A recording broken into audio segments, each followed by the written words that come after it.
I have no conscious memory of what's going on, and I don't even know where I'm at. And I was not under the influence of any sort of intoxicant or anything like that for people who might imply that. But so I think I'm like back at home. I think I'm in Mooresville, Indiana. So I put on my clothes or whatever, and I just start walking until I get to this lady's house. And I think it's my house, you know? And I start knocking on the door, and nobody's answering. So I break into the lady's house, and I go to sleep. And the lady comes rushing in there. She's threatening to call the cops and stuff. And then that's suddenly when I start to regain consciousness. It was the weirdest experience. And it matched what a lot of people have described during alien abductions and such. But I never, and I still don't want to think that that was even a possibility of what happened. But it was just all around weird. It was all around weird. And when I got back, you know, Joe had his eye problem, and we just know in our hearts that it has something to do with Prophet Yahweh. Not validating him as the prophet of the aliens, but saying that maybe he had some sort of jinn working with him, really. Wow. Oh my! Oh God, that's insane. So how did you guys deal with all that? I mean, you guys still continued to, you know, I mean, you went on with the project, and so what kept you going despite all of this? What kept me going is the desire inside to expose these false prophets and to get to the bottom of the system, and the promise that I made to God that no matter what, I put my trust in Him, and that He'd protect me along the way. And really, He has, at certain points in times in my life where I wasn't sure if I was going to make it or live another day. God has always been there to save me, and I'm just appreciative of that. And I've learned over the years to gain a kind of larger and larger trust for God. I just put my faith in God, and everything just seems to work out. So. Nice. Yeah, well, yeah. I mean, I thank you for that, because, you know, your series changed my life, and I mean, I'm here right now. I couldn't even have imagined that, you know. So, I mean, inshallah, you know, you're going to keep going and keep growing stronger. So we saw that he had to deal with a lot of criticism for some of the extremely graphic and explicit content in the series, particularly that episode about Kathy O'Brien and MK Ultra.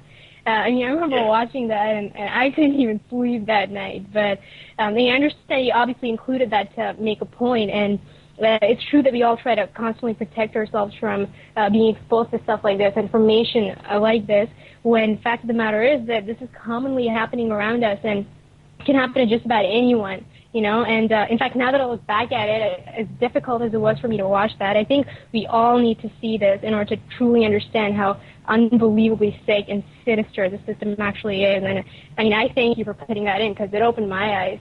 And so. Yeah, I did get a lot of criticism for the Antichrist Dajjal series for a lot of things, and really the Kathy O'Brien parts and the female parts were some of the, you know, it wasn't criticized as much as some of the other things that I said in the series, but to me it didn't matter. I was telling the truth the way I knew it, and you know, when you're trying to explain to people things like MK Ultra, and you're trying to explain to them the sexual subliminal messages in movies and cartoons, but you have to show it to them, you know what I mean, for them to believe. You can't just censor everything. I don't believe in censoring. I believe in everybody has their own free will. If somebody is going to get on the series and watch the MK Ultra episode with Kathy O'Brien for a devious purpose or whatever, then, you know, that's between him and God. But God knew my intentions when I was doing it, and that's the way I look at it. I know one of the other things that people really opposed to was the fact that you know, at some points in the series, I seem to advocate the use of you know, natural substances to break down some of the you know, the programming that people have, and that's another statement that I stick by. I mean, really, you know, here's how I see it: your local pharmacy and your doctor and the pharmacist and the prescriptions that you're getting are a lot more dangerous than any sort of absolutely, exactly. And some people really do need something to kind of bring them into an altered state of consciousness where they can kind of, you know, see a different reality than what they've been programmed with their whole life. So It's the Native Americans used to use a natural drink made of plants that grew in the Amazon and North America, and a drink called ayahuasca. And I even have one of my episodes on the Antichrist Dajjal series that talks about ayahuasca.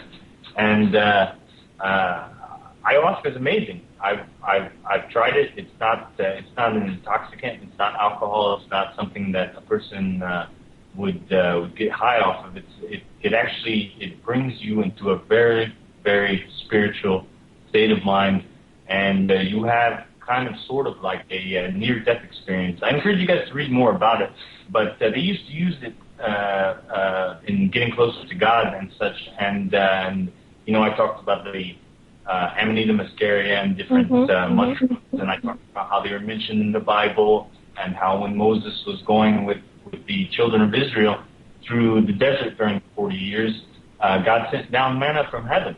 And what is manna? Manna means, what is it, really? And it was a small substance that grew in the dew, and it was round. And when they ate it, the children of Israel were able to see God. Were they able to physically see God? I don't think so. I don't think it's possible. But they were able to experience that higher state of spirituality. And Jordan Maxwell talks a lot about this. And am I encouraging mushroom use for all of the population or for younger visitors? That's not the case, but I'm just talking about it from a real perspective. And even when you open up the Quran, and even in the Saudi Arabian versions, when it talks about al-man or manna, at the bottom the translation of it is that it's mushrooms. And when the Prophet when the Prophet Muhammad was talking about manna, he said al-man fiha shafa'un lil-'uyun. It has a cure for the eye.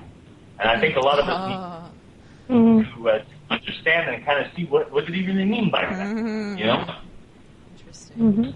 I mean, I'll throw in, before I became Muslim, I actually experimented with that for the express purpose of trying to understand how the mind works. I mean, it wasn't, for me, it was not, an intent of going to have some party or something, but I was just truly curious. I just wanted the truth, and I felt like, okay, if this helps me to just understand one more aspect of my mind, I'm just interested to just see what is, what there is.